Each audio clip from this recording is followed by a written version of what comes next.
నుండి యాకోబు రాసిన పత్రిక 5వ అధ్యాయం 17వ వచనం. యాకోబు రాసిన పత్రిక 5వ అధ్యాయం 17వ వచనం. ఏలియా మన వంటి స్వభావం గల మనుష్యుడే. వర్షింపకుండునట్లు అతడు ఆసక్తితో ప్రార్థన చేయగా 3.5 సంవత్సరముల వరకు భూమి మీద వర్షింపలేదు. అతడు మరల ప్రార్థన చేయగా ఆకాశము వర్షమిచ్చెను, భూమి తన ఫలమునిచ్చెను.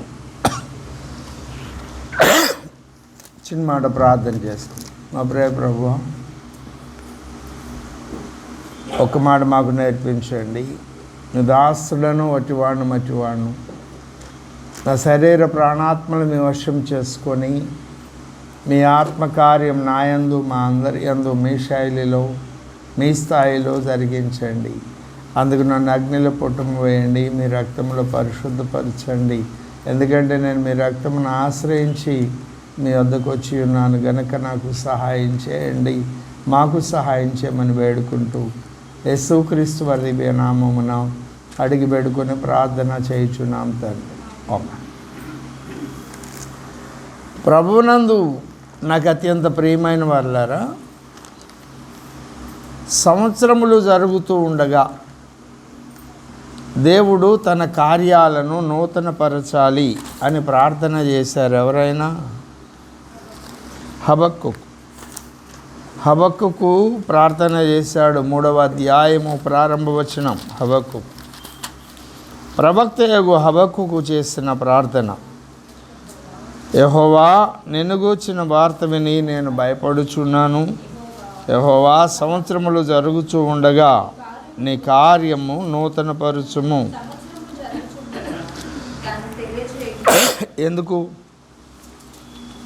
ఎందుకు నూతనపరచాలి? ఎందుకు తెలియపరచాలి? దేవుడు తన కార్యాన్ని ఎందుకు నూతనపరచాలి? ఎందుకు తెలియపరచాలి? ఎందుకు నూతనపరచాలి అంటే ఒక విశ్వ న్యాయం ఒకటి ఉన్నది. హెబ్రీయులకు రాసిన పత్రిక 8వ అధ్యాయం 13వ వచనంలో 2వ భాగం. ఏది పాతగిలి ఉడిగిపోవునో అది అదృశ్యమవుటకు సిద్ధముగా ఉన్నది.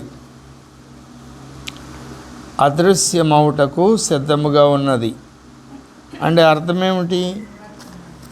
ఒక వస్తువు పాతదైపోయింది అనుకోండి, అది భౌతికపరమైందైనా ఆధ్యాత్మికపరమైందైనా కాలం గడిచే కొలది ఏమవుతుంది? అది పాతదైపోతే పనికి రాకుండా అయిపోతుంది, దాన్ని డిస్పోజ్ చేసేస్తాం, భౌతికపరమైన వస్తువులు. అలాగే ఆత్మ సంబంధమైన కార్యాలు కూడా దేవుడు చేసినప్పుడు మనలో జరిగించిన కార్యాలు. మనలో ఏం జరిగించాడు? రక్షణ కార్యం. మనలో ఏం జరిగించాడు? స్వభావాన్ని నూతనపరచడం అనే ప్రక్రియ. ఇలాగూ దేవుడు మనలో కూడా చాలా కార్యాలు చేశాడు. చేసిన ఆ కార్యాలను కూడా నూతనపరచాలి. అదేమిటి? దేవుడు కార్యం చేసినప్పుడు అవి సంపూర్ణమైనవి కావా? లోపసహితంగా చేశాడా అనే ప్రశ్న మనకు ఎదురవుతుంది. కానీ దేవుని వాక్యం చెప్తుంది, ద్వితీయోపదేశకాండం 32వ అధ్యాయం 4వ వచనం.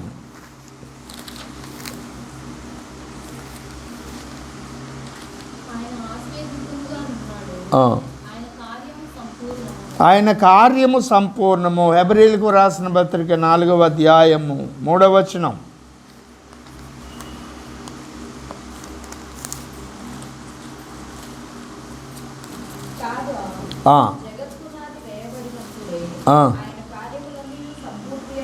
కదా, ఆయన కార్యములన్నీ సంపూర్ణములై ఉన్నవి. ఆయన కార్యాలు లోపరహితాలు. మరి సంపూర్ణమైన కార్యాలు ఆయన చేసినప్పుడు, లోపరహితమైన కార్యాలు ఆయన చేసినప్పుడు ఆ కార్యాలను నూతనపరచడం ఎందుకు? నూతనపరచాల్సిన అవసరత ఏముంది? భక్తుడు ఎందుకు ప్రార్థన చేశాడు? అయ్యా, సంవత్సరములు జరుగుతూ ఉండగా నీ కార్యములు నూతనపరుచు, అవి నాకు తెలియపరుచు అని ఎందుకు ప్రార్థన చేయవలసి వచ్చింది అని అంటే, దేవుని కార్యాలు అసంపూర్ణములని, ఆయన లోప సహితంగా వాటిని చేయలేదు అని దేవునికి తెలుసు, మనకు తెలుసు లేఖనాల ఆధారంగా. కానీ వాటిని ఎందుకు నూతనపరచాలి అంటే, దేవుడు మనలో చేసిన కార్యము మన బలహీనతలను బట్టి, మన సోమర్తనాన్ని బట్టి, మన నిర్లక్ష్యాన్ని బట్టి, అప్పుడప్పుడు మన భక్తిహీనతను బట్టి ఆ కార్యం పాతగిలిపోతుంది. ప్రార్థనే కదా, ఎప్పుడు చేసేదే కదా, వాక్యదానమే కదా, పరిచర్య కదా, ఇలాగూ ఎప్పటికప్పుడు అది పాతగిలిపోతూ ఉంటుంది. దేనిని బట్టి? మన భక్తి సాధనలో మన నిర్లక్ష్యము, సోమర్తనం, అవిధేయత ఇలాంటివి మన మీద దాడి చేసినప్పుడు, మనం వాటికి లోబడినప్పుడు దేవుని కార్యం పాతబడుతుంది. పాతబడితే ఏం జరుగుతుంది? విశ్వన్యాయం ప్రకారం అది కనపడకుండా పోవాలి కదా. అందుకే నువ్వు ప్రార్థన చేసుకోలేనప్పుడు ప్రార్థన చేసేవారి దగ్గరికి వెళ్ళమని. నీ మనసు బాగాలేదనుకో ఏం చేయాలి? మనసు బాగాలేదనుకో ఏం చేయాలి? ఏం చేయాలో తెలియలేదనుకో ఏం చేయాలి? ఏం చేయాలో తెలియకపోతే వాక్యం చదవాలి. నీ వాక్యము నా త్రోవకు కదా వాక్యం. మనసు బాగాలేదానికి ఏం చేయాలి? ప్రార్థన చేయాలి. సంతోషం వచ్చిందానికి ఏం చేయాలి? ఆరాధించాలి, పాటలు పాడాలి. అవునా? అక్కడ దేవుని కార్యం నూతనపరచబడుతుంది. దేవుని కార్యము దేవుని కార్యము నూతనపరచబడుతుంది. ప్రభునందు నాకు అత్యంత ప్రియమైన వాళ్ళారా, చదివిందేంటి? మూలవాక్యం యాకోబు పత్రిక, ఏలియా ప్రార్థన గురించి చదివి ఏం చెప్పాను? దేవుడు తన కార్యాన్ని నూతనపరచు. బైబిల్ గ్రంథంలో ఎందరో భక్తులు ప్రార్థనలు చేశారు. కొన్ని ఆత్మలు రక్షించబడాలి అని గొప్ప ప్రార్థన చేశాడు అబ్రహాం గారు. సొదొమ గొమొర్రాలో ఉన్న ఆత్మలు రక్షించబడాలి.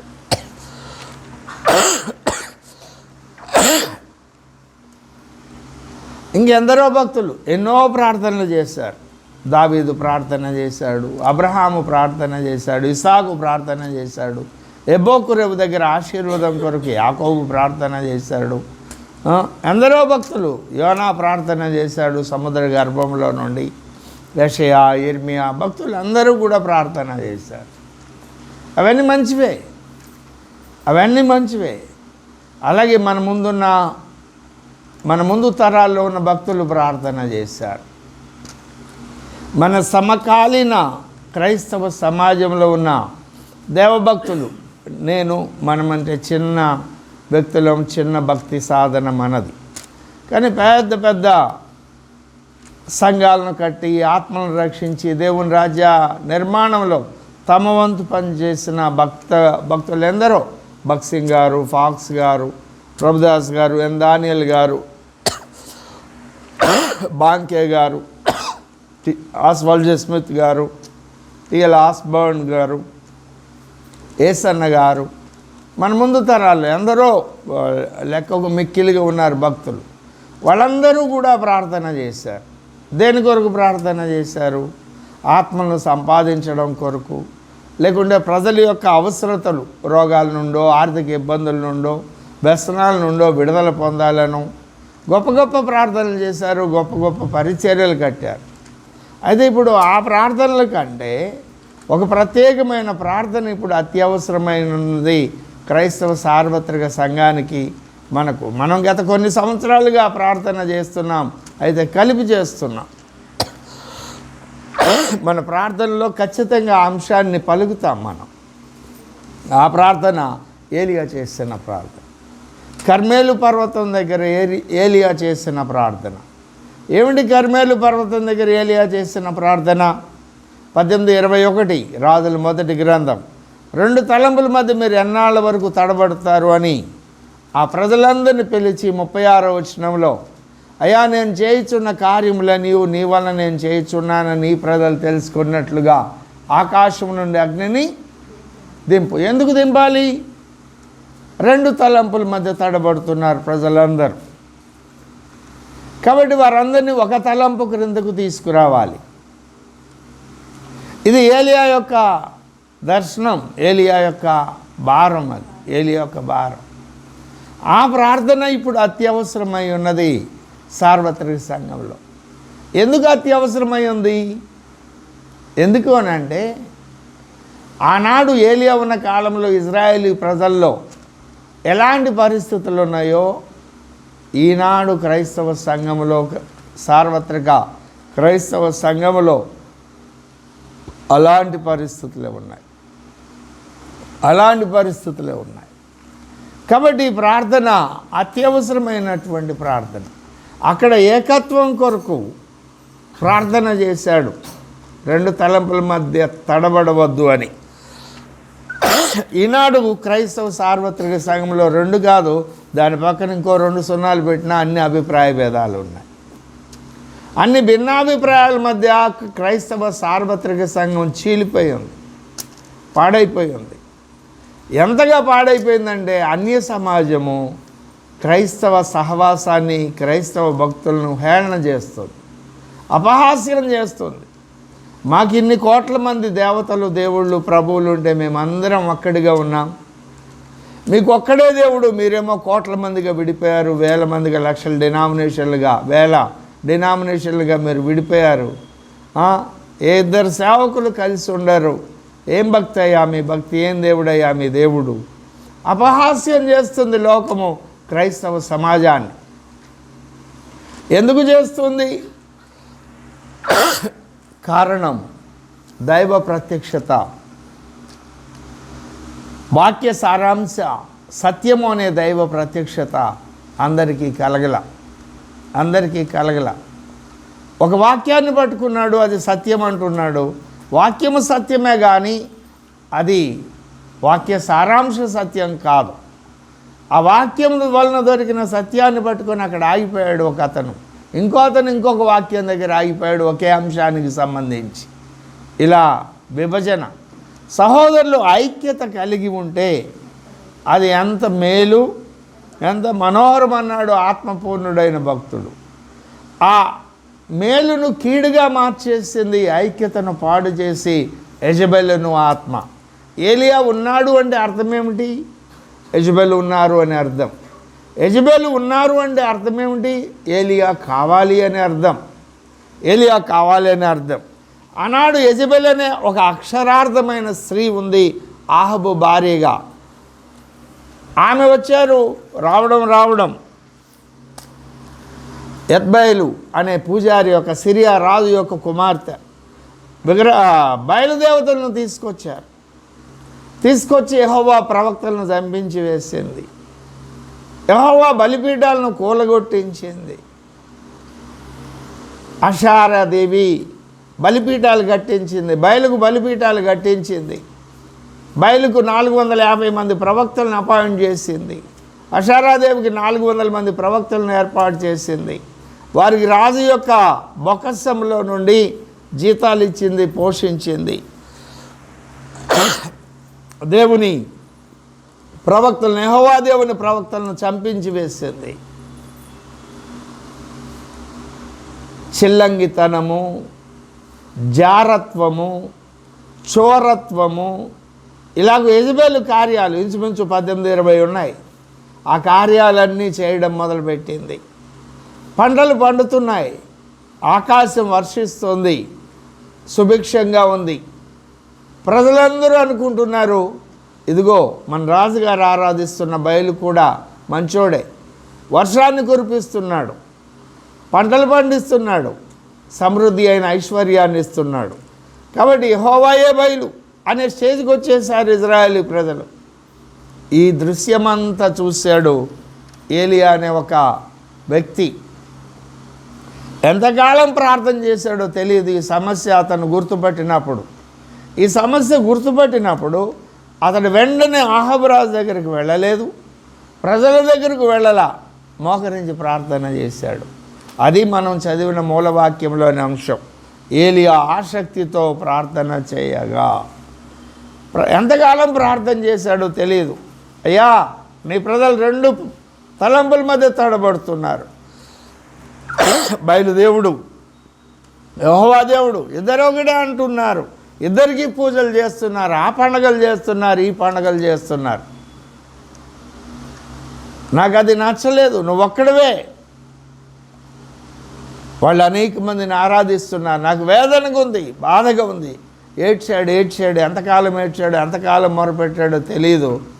దేవునికి విసుకొచ్చిందో లేకపోతే ఆయన ఆసక్తిని చూసి ముచ్చటపడ్డాడో, పో నువ్వు అడిగినట్టు చేస్తాను పో అన్నాడు. ఏం చేయమంటావు?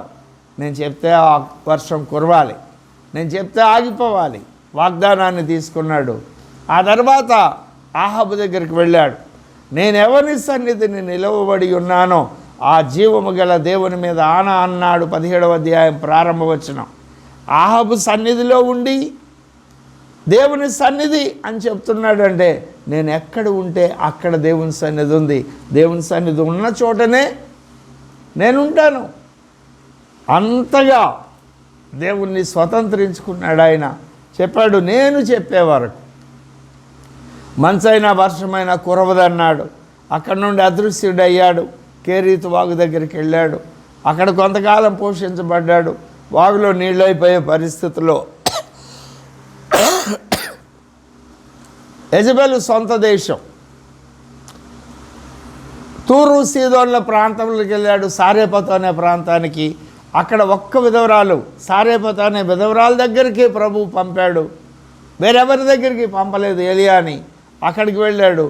ఆమె చిట్ట చివరి ఈ కరువు మూలాన ఈ చిట్ట చివరి రొట్టె చేసుకోవడానికి అవసరమైన పిండే నూనె మాత్రమే కలిగి ఉంది.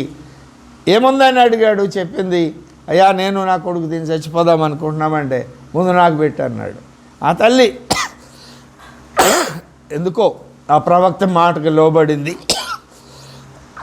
ప్రవక్త అధికారానికి లోబడింది, ఆయనలో దైవత్వాన్ని చూసుంటుంది.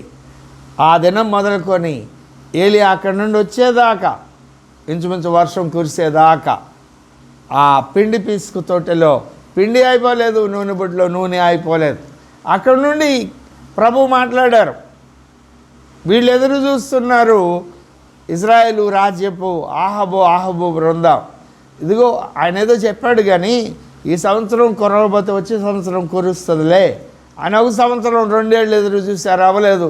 3వ ఏడు కూడా ఎదురు చూశారు, అవ్వలేదు. ఆయన చెప్పింది కరెక్టే. ఎక్కడున్నాడో వెతుకుదాం, పండి తీసుకొద్దాం, అలివైతే తీసుకొద్దాం, లేకపోతే చంపేద్దామని అన్ని దేశాలకు వేగులు వారిని పంపారు. ఎక్కడా దొరకలా. దేవుడు భద్రపరిచాడు. ఒక దినాన్ని దేవుడు చెప్పాడు, నువ్వు వెళ్ళు ఆహాబును కలుసుకో. ఆహాబును కలుసుకోవడానికి ఆయన డైరెక్ట్గా వెళ్ళలా. మధ్యలో ఒక మీడియేటర్ని ఏర్పాటు చేశాడు.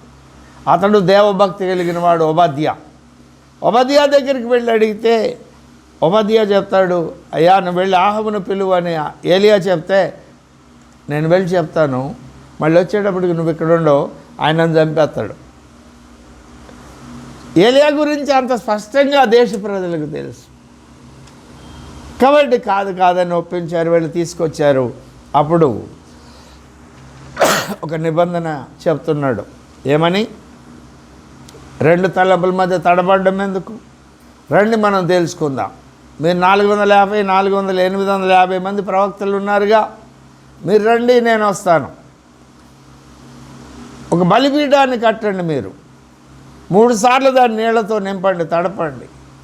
ఆ తర్వాత ఆ కోడిని వధించండి, దాని మీద పెట్టండి. ఏ దేవుడు ఆకాశం నుండి అగ్నిని కుమ్మరించి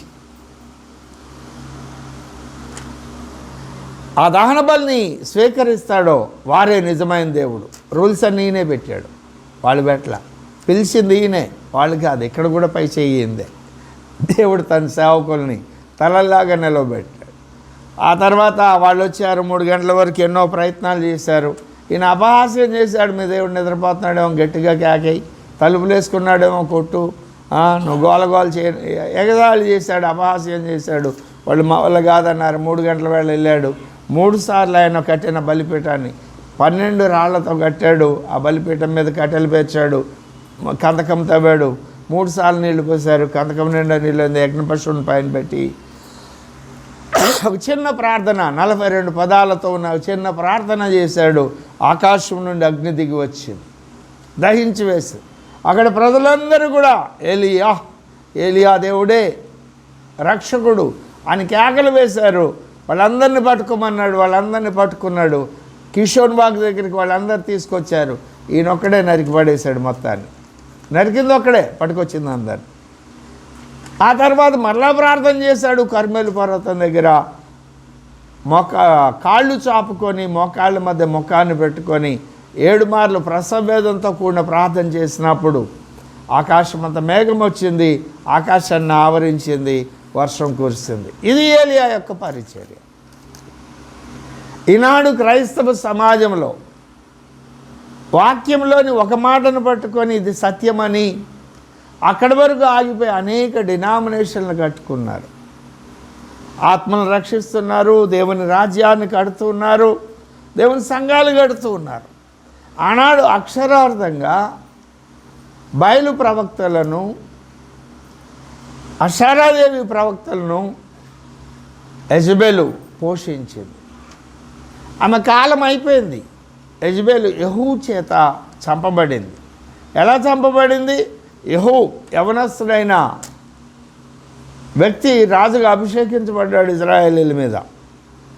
యెహూ వస్తున్నాడని తెలిసి ఈ ముఖానికి రంగులు వేసుకొని కర్ణభూషణాలు శిరోభూషణాలు పెట్టుకొని ఎదురు చూస్తుంది.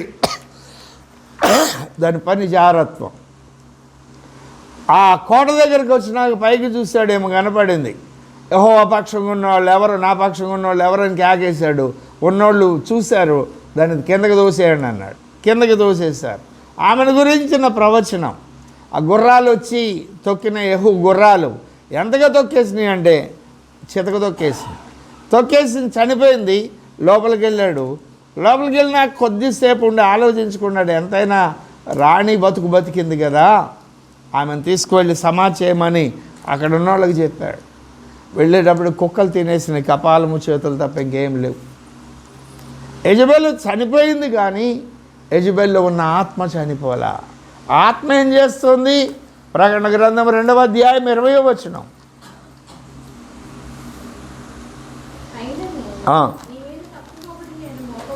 నీ మీద తప్పు ఒకటి నేను మోపవలసి ఉన్నది.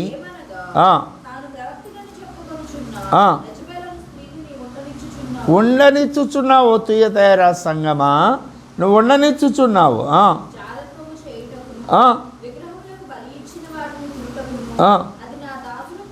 బోధించుచు అది యెజబెల్ చనిపోయింది కదా, కానీ యెజబెల్ ఆత్మ చనిపోలా. యెహూ గుర్రాలు అక్షరార్థమైన యెజబెల్ను చంపగలిగినాయి, కానీ యెజబెల్లో ఉన్న ఆత్మను చంపలే. కాబట్టి యెజబెల్ ఆత్మ అది చంపబడదు, దాన్ని నరకానికి పంపించాలి. ఇప్పుడు మనం చేయవలసిన పని ఏమిటి? దాన్ని సంఘంలో నువ్వు ఉండనిస్తున్నావు. ఈ సంఘం ఎలాంటి సంఘము? 19వ వచనం. ప్రేమను, విశ్వాసమును, పరిచర్యను, అన్ని విషయాల్లో 5 విషయాల్లో చాలా గొప్ప సంఘం. ఏ కార్యాన్ని అప్పగించినా చేస్తారు. వీళ్ళు చూపించే ప్రేమ ఎఫెసీ సంఘంలాగా తొలి ప్రేమను మర్చిపోయిన సంఘం కాదు. పరిచర్య, అద్భుతమైన పరిచర్య, సహనం కలిగింది. ఎవరేమన్నా ఓర్చుకుంటారు. నేను మొదటి క్రియల కంటే నీ కడపడి క్రియలు మరి ఎక్కువైనవని. ఈనాడు ఇలాంటి సంఘాలు ఎన్నో ఉన్నాయి. కానీ యెజబెల్ అనే ఆత్మ ఆ సంఘాల్లో ఉన్నది. అది ఉన్నదని వీళ్ళకి తెలిసి కూడా దాన్ని అలాగే ఉండనిస్తున్నారు. తీర్పు దినాన నీవు 5 విషయాల్లో చాలా గొప్పగా పరిచర్య చేశావు, క్రియలు చేశావు అని ఆయన మెచ్చుకోవడం మాత్రం కాదు, కానీ నువ్వు యెజబెలును స్త్రీని ఉండనిచ్చుచున్నావని అందుకు సంబంధించిన శిక్ష 22. ఇదిగో నేను దాన్ని మంచము పట్టించి మారు మనసు పొందితేనే కానీ చంపేదను.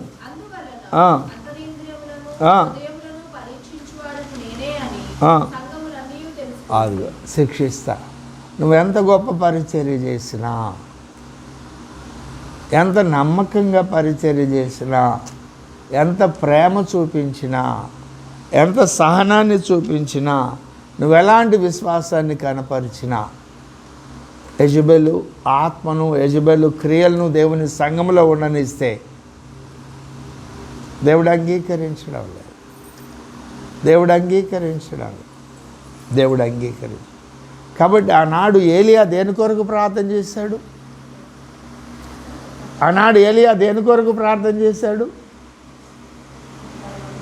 ఏమండి?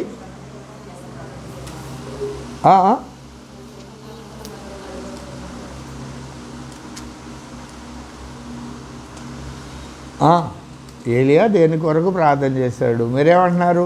2 తలంపుల మధ్య తడబడుతున్న వాళ్ళని ఒక తలంపు క్రిందకి ఆ ప్రార్థన చేశాడా? మూలవాక్యం చదవండి. వర్షం కొరకు ప్రార్థన చేశాడు. కడుపు కాలితే కానీ కడుపు నిండినోడు దిద్దుబాటుకి అంగీకరించడు, గద్దెంపుకు లోబడ్డు. ఆ రోజు ఏలియా చేసిన ప్రార్థన వర్షం కురవద్దని. ఇప్పుడు మనమేమని ప్రార్థన చేయాలి? మనది భేద సంఘం, ఎప్పటికప్పుడు దేనికి ఏది కావాలో అది ఎత్తుకొచ్చుకోవడమే. అవునా? ఆ రోజుకి ప్రభువా ఇది కార్యక్రమం ఉందయ్యా, దీనికి కావాల్సినవన్నీ సమకూర్చయ్యా. ఆర్థిక వనరులు, మానవ వనరులు. భేద సంఘమైన మనం చెప్పిన మాట ఎవడింటాడు? ఈ వాక్య సారాంశ సత్యము మనకు బయలుపరచబడింది. కాబట్టి ఎఫెసీ 4, 11, 12 అంశాన్ని మన ప్రతి ప్రార్థనలో చేస్తాం. ఏమిటా ప్రార్థన? విశ్వాస విషయములోను, దేవుని కుమారుని గూర్చిన జ్ఞానం విషయంలోనూ ఏకత్వం. అంటే ఈనాడు క్రైస్తవ సంఘంలో ఏకత్వం లేదు.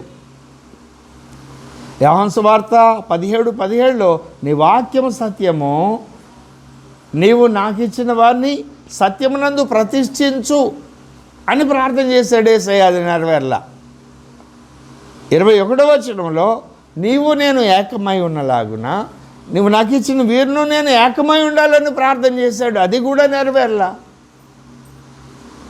అది నెరవేరడానికి ఏం అడ్డం వస్తుంది? యెజబెలు ఆత్మ అడ్డం. ఏం చేస్తుంది?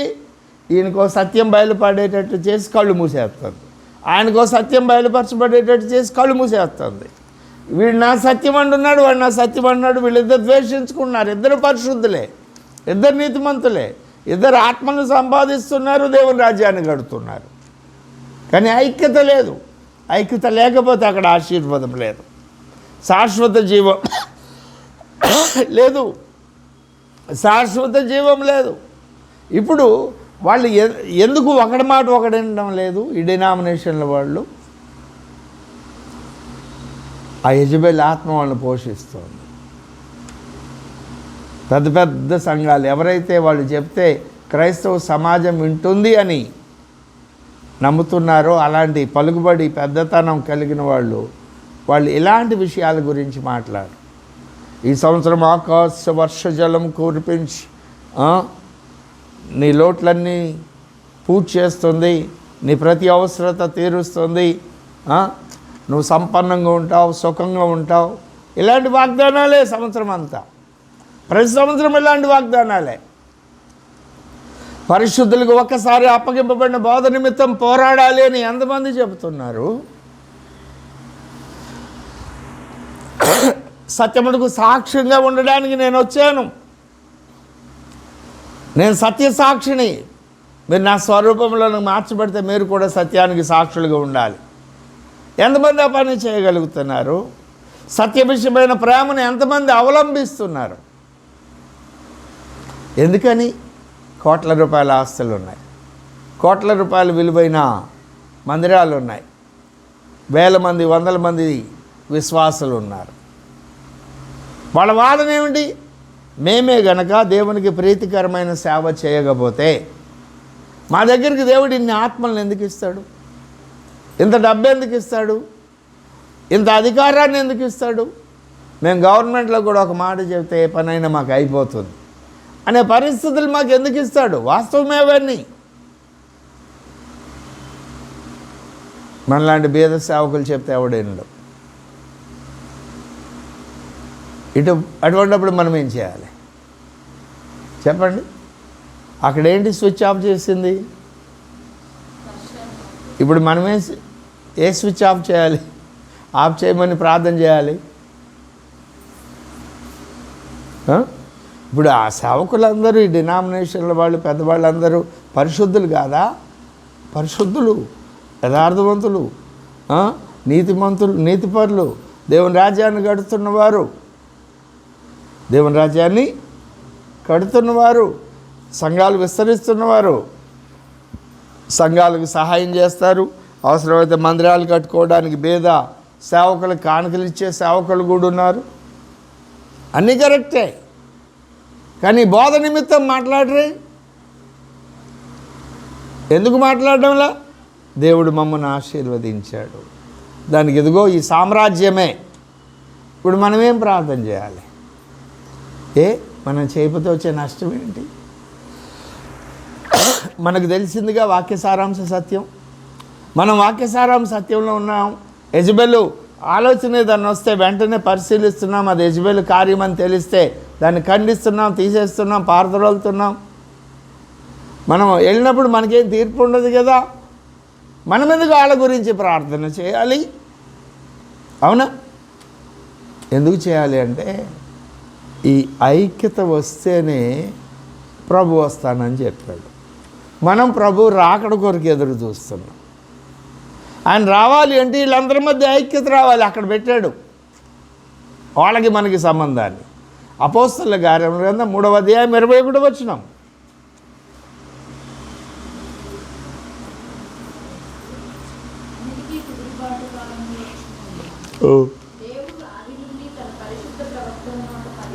పలికించాను అంతవరకు. ఎంతవరకు? కుదురుబాటు రాలేదు అంటే అర్థమేమిటి? ఇప్పుడు లేదు అని అర్థం. ఇప్పుడు కుదురుబాటు ఎవరు చేయాలి? ప్రభు వచ్చి చేయాలా, మనం చేయాలా? ప్రభు వచ్చేది కుదురుబాటు చేయడం కొరకు వస్తున్నాడా, తీర్పు తీర్చడం కొరకు వస్తున్నాడా? కాబట్టి కుదురుబాటు ఎవరు చేయాలి? దేవుడు మనకు అప్పగించిన పరిచయం. కాబట్టి మనం మొదట ఆహాబు దగ్గరికి వెళ్ళలేదు ఏలియా, మనం వాళ్ళ దగ్గరికి వెళ్ళద్దు, ప్రభు దగ్గర. ఈ ప్రార్థన గత 15 సంవత్సరాలుగా ఇంచుమించు ప్రతి ప్రార్థనలో ఈ ప్రార్థన చేస్తున్నాం. ఈ సంవత్సరం మరింత ఎక్కువగా చేద్దాం, మరింత ఎక్కువగా ఈ ప్రార్థన. అయ్యా, విశ్వాస విషయంలోనూ దేవుని కుమారుని గురించిన జ్ఞాన విషయంలోనూ ఏకత్వం కావాలి. అది కర్మేలు ప్రార్థన యొక్క అవసరత. అబ్రహాం ప్రార్థన చేస్తే ఆత్మలు రక్షించబడ్డాయి. లోతు భార్య పిల్లల్ని బయటకు తీసుకొచ్చారు. ఆవిడ వెనక్కి తిరిగి ఉప్పు స్తంభమైంది, కానీ ఆ 3 ఆత్మలైనా రక్షించబడ్డాయి. ఇసాకు ప్రార్థన చేస్తే 100 పంట పండింది. ఎబోకురేపు దగ్గర యాకోబు ప్రార్థన చేస్తే వాగ్దాన పట్టణం గుమ్మాల మీద, పునాదుల మీద వారి సంతానం యొక్క పేర్లు రాయబడ్డాయి. అవన్నీ మంచివే, అవన్నీ అవసరమే. కానీ ఇప్పుడు అవసరం ఏంటి? ఇప్పుడు చేయవలసిన ప్రార్థన ఏమిటి? ప్రసంవేదంతో కూడిన ప్రార్థన. అయ్యా, నువ్వు అది చెయ్యి. వారికి ఉన్న వనరులు ఏవైతే ఉన్నాయో, అధికారం ఉందని, ఐశ్వర్యం ఉందని, మాకు ఇవ్వబడిన అభిషేకం ద్వారా గొప్ప కార్యాలు జరుగుతున్నాయి, స్వస్థతలు జరుగుతున్నాయి, మేళ్ళు జరుగుతున్నాయని ఎన్నో వనరులు వాళ్ళు కలిగి ఉన్నారు. సత్యాన్ని అంగీకరించే మనసు వాళ్ళకి లేదు. వాళ్ళు సత్యాన్ని అంగీకరించాలంటే ఏ వనరులు వాళ్ళకి ఆ సత్యాన్ని అంగీకరించకుండా అడ్డుగా ఉన్నాయో వాటిని కట్ చేయి. మనం వాళ్ళని ద్వేషిస్తున్నామా, తక్కువ చేస్తున్నామా? మన కడుపులో వాళ్ళ గురించి ఏమన్నా చెడు స్వభావం ఉన్నదా? లేదు దేవుని ప్రణాళిక నెరవేర్పు కొరకు మనం చేస్తున్నామా? ఒకవేళ మన కడుపులో ఏదైనా చెడు స్వభావం ఉంటే, ఆనాడు ఏలియా కడుపులో కూడా చెడు స్వభావం ఉన్నట్టే కదా. ఇప్పుడు వర్షం ఆగిపోమని ఎవడండి ప్రార్థన చేసేది? ఈయన ఎందుకు చేశాడు? వాడు దేవుని మాట వినాలని చేశాడు. పిల్లడికి జ్వరం వచ్చింది, సూది మందు వేయించాం. ఏ తల్లి అండి ఓ సూది తీసుకొని జ్వరం లేనప్పుడు పొడిచేది? ఎవరైనా పొడవడానికి వచ్చినా తరిం కొట్టుద్ది ఆ తల్లి. ఒక ఆపరేషన్ ఎందుకు చేస్తాడు డాక్టరు? అందుకే చేస్తున్నాం. అందుకే మనం ఎవరిని ద్వేషించడం లేదు, వారి మీద విరోధమైన భావం మనకి లేదు. ప్రేమ తప్ప ఇంకొకటి లేదు. ఆ ప్రేమను బట్టి అయ్యా వారి వనరులు ఏవైతే ఉన్నాయో అదే అభిషేకమును బట్టి నాకు ఇచ్చిన అభిషేకం గొప్పది, నేను ఆత్మను సంపాదిస్తున్నాను. వ్యాధులు పోతున్నాయి, స్వస్థతా వరం నాకు ఉంది. ఏ వనరులో దాన్ని బట్టి డబ్బు ఉన్నది, అధికారం ఉన్నది, ఎన్నో ఉన్నాయి. కాబట్టి దేవుడు నన్ను ఆశీర్వదించాడని అనుకుంటున్నారు. ఈ సత్యం వారికి బయలుపరచబడ. అందుకే ఆ ప్రయత్నాలు గత 3 ఏళ్ళుగా మనం 15 ఏళ్ళుగా మనం చేస్తున్నాం. గత 3 ఏళ్ళుగా ప్రాక్టికల్గా ప్రయత్నాలు చేస్తున్నాం. 48 గంటల ప్రార్థన పెట్టి వాళ్ళతో ప్రార్థన చేయించి మనం ప్రార్థన చేసి లేఖనాలు చెప్పినా వాళ్ళు వినడం లేదు. అవన్నీ చేస్తున్నాము. ఈ సంవత్సరం కూడా మరలా విడవకుండా మన పని మనం చేద్దాం. ఏలియా ఎంతకాలం ప్రార్థన చేశాడో తెలియదు, కానీ దేవుడు ఒక దినాన నువ్వు అడిగింది నేను ఇచ్చాను పో అన్నాడు. అలాగే మనకు కూడా ఏలియా వంటి ప్రార్థన. ఏలియా ఎందుకు కావాల్సి వచ్చాడు? అక్కడ యెజబెల్ ఉంది కాబట్టి. ఇప్పుడు ఏలియా ఎందుకు కావాలి? దేవుని సంఘంలో యెజబెల్ కార్యాలు ఉన్నాయి కాబట్టి. యెజబెల్ కార్యాలు ఎక్కడెక్కడ ఉన్నాయి? ఇదొక స్థానిక సంఘం, ఇంకొకటి స్థానిక సంఘం, ఇట్లా ప్రపంచమంతా కొన్ని వేలో లక్షలు ఉన్నాయి కదా. ప్రతి స్థానిక సంఘంలో కూడా యెజబెల్ ఆత్మ ఉన్నది. కాబట్టి ఇప్పుడు ఎంతమంది ఏలియాలు కావాలి? అందరూ కావాలి. యెజబెల్ ఆత్మ ఎక్కడుందో ప్రతి స్థలంలో కూడా ఏలియా యొక్క ఆత్మ, ఏలియా యొక్క శక్తి కలిగిన అభిషక్తులు కావాలి. అందులో నాకు ఇచ్చిన ప్రతి బిడ్డ కూడా ఏలియా యొక్క ఆత్మశక్తి కలిగిన వ్యక్తిగా ఉండాలి. వీళ్ళు అనేక మంది ఏలియాలను సిద్ధపరచాలి. ఎక్కడికి వెళితే అక్కడ యెజబెల్ కార్యాలు చూసినప్పుడు అభిషేకం కలిగి వాళ్ళకి ప్రోత్సహించాలి. ఈ అంశం కొరకే ఎక్కువ ప్రార్థన చేయాలి. కార్యాన్ని నూతన పరుస్తున్నాడు. మామూలుగా చేసుకుంటూ వెళితే ఒక దినానికి మనం మర్చిపోతాం. ఆ ప్రార్థన అలవాటుగా మరి మర్చిపోతాం.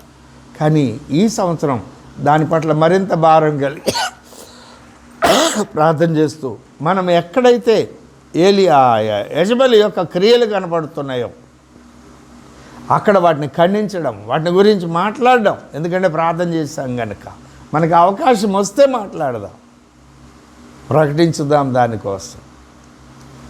కాబట్టి ఈ ప్రార్థన అత్యవసరమైన ప్రార్థన. ఏ ప్రార్థన? ఏలియా కర్మేలు పర్వతం దగ్గర చేసిన ప్రార్థన. ఏమిటి ఏలియా కర్మేలు పర్వతం దగ్గర చేసిన ప్రార్థన? 18:36 రాజులు మొదటి గ్రంథం.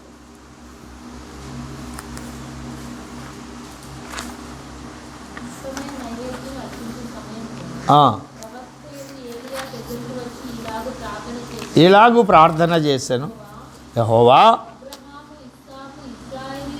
దేవా అనియు ఈ వచనాలు మనం అన్వయించుకోవాలి. ఈ కార్యములన్నీ నీ సెలవు చేత చేసి తిననియు కనపరచుము. యెహోవా నా ప్రార్థన ఆలకించుము. ఇప్పుడు ఈ ప్రార్థన మనం సొంతంగా కల్పించుకున్నదైతే 15 సంవత్సరాలు బట్టి చేయగలమా అండి? ఈ సంవత్సరాలు జరిగే కొలది ఆ ప్రార్థన మీద మనకు భారం పెరుగుతుంది, ఆశ పెరుగుతుంది, ఆసక్తి పెరుగుతుంది. అది నెరవేరాలి, అందులో నేను వాడబడాలి, ఏలియా యొక్క ఆత్మశక్తిని నేను కలిగి ఉండాలి. అందుకే కొన్ని ప్రార్థనలో 48 గంటల ప్రార్థనలో అంశాలు బట్టి చేశాం.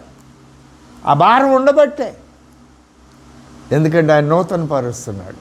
ఈ సంవత్సరం కూడా అలా చేద్దాం. ఇది అంశము. ఇప్పుడు ఇంటికి వెళ్ళినాక తర్వాత కాలంలో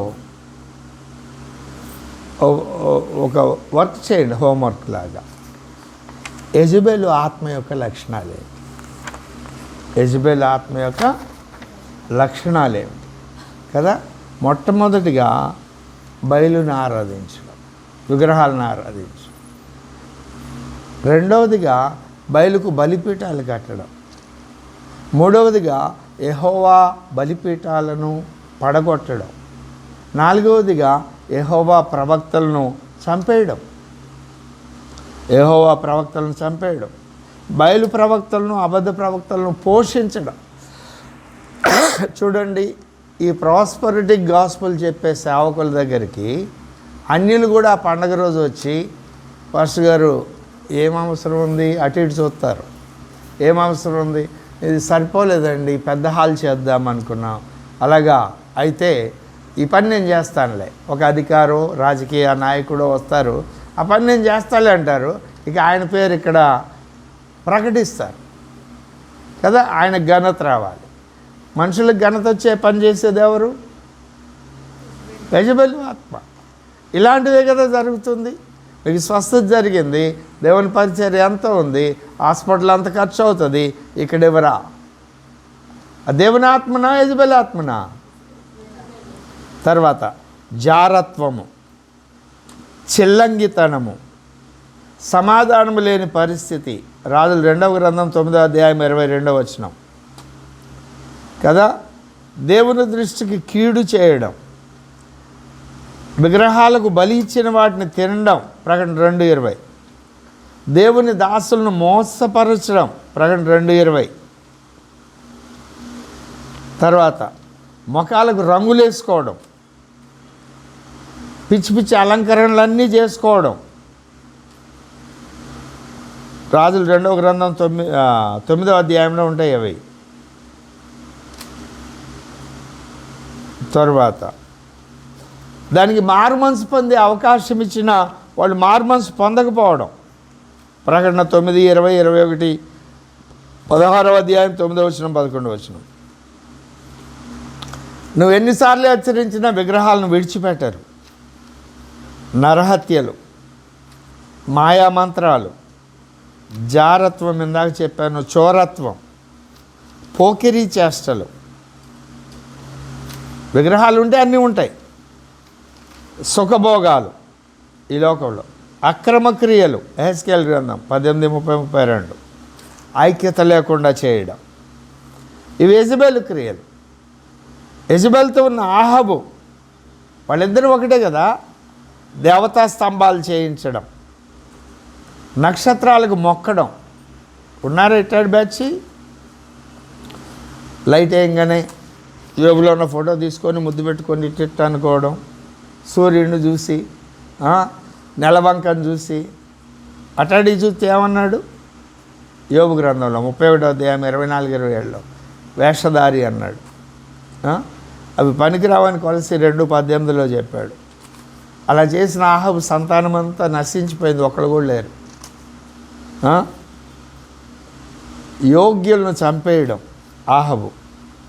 వాళ్ళ మార్గాలు చెడు నడతతో కూడినాయి. అన్యులను వివాహం చేసుకున్నారు. ఆయన చేసుకుంది అన్యురాలనే కదా. వాళ్ళకి బాగా అధికారం ఉంటే, డబ్బు ఉంటే చాలు చేసుకున్నాడు.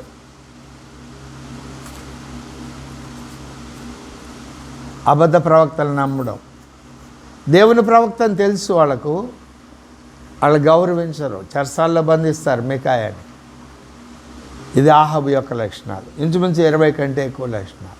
ఇలాంటివి గుర్తుపట్టండి. ఇవి సంఘాల్లో ఎక్కడా కనిపించొద్దు, మన సంఘంలో కనిపించొద్దు. కనిపిస్తే ప్రభు వాటిని తీసేయమని ప్రభుని అడగాలి. ఇలాగని మనం కర్మేలు ప్రార్థన చేద్దాం. దానికి ఒక ప్రత్యేకమైన అంశంగా మన ప్రార్థనలో మనం దాని కొరకు చేద్దాం. మనం మోకరించిన ప్రతిసారి వ్యక్తిగత ప్రార్థనలోనూ సంఘ ప్రార్థనలోనూ ఈ అంశం ఖచ్చితంగా ఉండేటట్టు ఇప్పటికే చేస్తున్నాము. దాన్ని మరింతగా నూతనపరిచి యెజబెలు క్రియలు ఎక్కడా ఉండకూడదని ప్రార్థించారు. ఇది దేవుడు మనకు అప్పగించిన బాధ్యత, మనకు అప్పగించిన ప్రత్యక్షత. ఇప్పుడు ఈ అబద్ధ బోధలు చేస్తున్న వాళ్ళకి ఆధారం ఏమిటి? బైబిలేనా? వాక్య సారాంశ సత్యం ప్రకటిస్తున్నవాడికి ఏంటి ఆధారం ఏమిటి? మరి మనకెందుకు కనపడింది ఇది? వాళ్ళకెందుకు కనపడలా? ఆయన కనికరం మన మీద ఉంది. మనకు బయలుపరచబడింది కాబట్టి గత 15 ఏళ్ళుగా మనం చేస్తున్నాం. నేను సేవకు వచ్చిన తర్వాత ఇంచుమించు 3-4 సంవత్సరాలకి ఈ అనుభవాన్ని నేను నేర్చుకున్నాను. అప్పటి నుండి ప్రార్థన చేస్తాం. ఏ వర్తమానం చెప్పినా కనీసం వారంలో ఒకసారి 2 సార్లు అయినా ఈ డినామినేషన్లు గొడవ తీసుకొస్తారు. సిద్ధాంతపరమైన విషయాల్లో ఐక్యతను గురించి చెప్తారు. సిద్ధాంతపరమైన విషయాల్లో ఐక్యత లేదు. ఐక్యత కొరకు ప్రార్థన చేయాలి. ఇది ప్రభు మనకు అప్పగించిన పరిచర్య. మిగిలిన ప్రార్థనలు అవసరమే, అవసరతను బట్టి అవి చేస్తాం. ఇది మాత్రం ప్రత్యేకంగా ప్రతిదినం చేయవలసిన ప్రార్థన. దేవుడు మనకు అప్పగించిన బాధ్యత అది. దాంతో ప్రసభేదంతో కూడిన ప్రార్థన చేద్దాం. అట్టి ధన్యత దేవుడు మనకందరికీ నిత్యము అనుగ్రహించునుగాక. ఆమేన్. దేవుడి మాటలు మన వెనుకెళ్ళి దీవించి ఆశీర్వదించునుగాక. ఆమేన్. చిన్నమాట ప్రార్థన చేసి మా ప్రియ ప్రభువా, ఆనాడు ఇజ్రాయేలీ సమాజం 2 తలంపుల మధ్య తడబడుతూ ఉన్నప్పుడు వారిని ఒక తలంపు క్రిందకు తీసుకురావాలనే వేదన భారం ఏలియా హృదయంలో మీరు పుట్టించారు. ఆయన ఆసక్తితో ప్రార్థన చేశారు. ఆయన ఉద్దేశించిన కార్యం ఏలియా ద్వారా ఆశ కలిగిన ప్రాణాన్ని తృప్తిపరుస్తారు అనే లేఖనం ప్రకారం ఏలియా ద్వారా కార్యాన్ని నెరవేర్చారు. మా హృదయంలో కూడా ఆశను కలగచేశారు.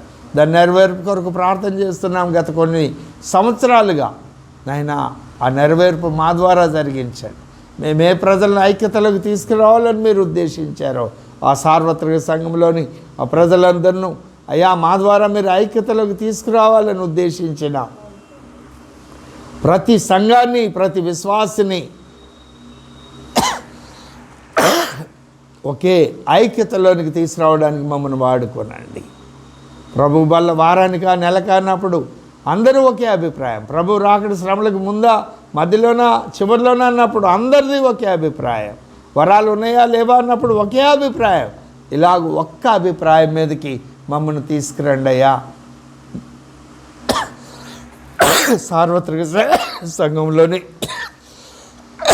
విషయాలు అలాగే ఇప్పటివరకు మేము ఏ ఏ అంశాల్లో ఆ సత్యం మీద స్టాండ్ అయి ఉన్నామో అవన్నీ వాక్య సారాంశ సత్యమని నమ్మి వాటి మీద స్టాండ్ అయి ఉన్నాం. వాటిని గురించే ప్రకటిస్తున్నాం, వాటిని పాటిస్తున్నాం హృదయపూర్వకంగా.